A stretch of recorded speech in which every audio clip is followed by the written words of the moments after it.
entire leadership of the Republican Party is effectively calling for war with Iran, U.S. war with Iran. What would that mean, do you think?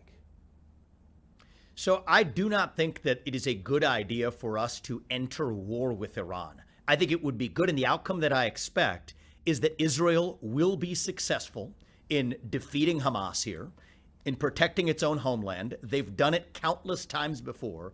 I think they're going to do it again.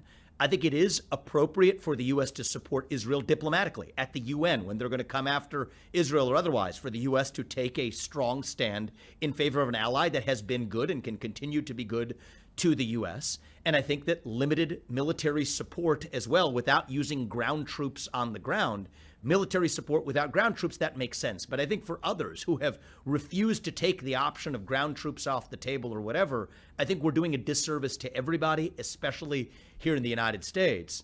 And I do not think that right now, I mean, one of the things to remember, Tucker, is, people at domestic policy will say it's the economy stupid. Foreign policy, it's China stupid. That's really what we need to remember. Russia is being driven further into China's hands.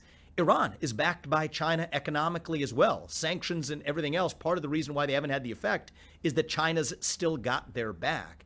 And so right now, I mean, if you look at even the artillery shells that earlier this year, 300,000 to the tune of U.S. artillery shells stored in Israel that we encouraged to send to Ukraine, it's a zero-sum game. And so we're actually rolling out the red carpet, depleting multiple reserves between Ukraine and Israel.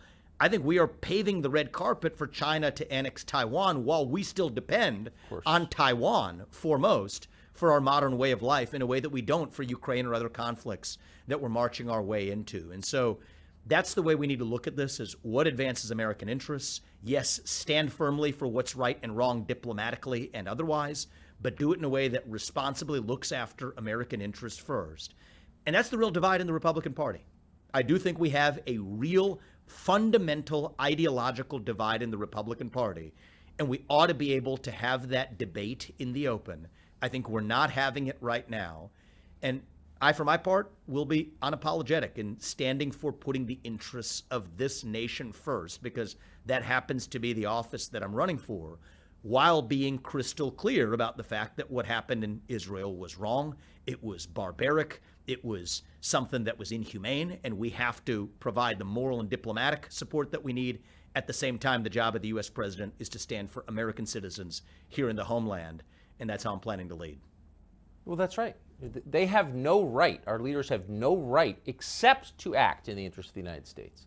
Anything outside that is immoral, and they have no authority to do it.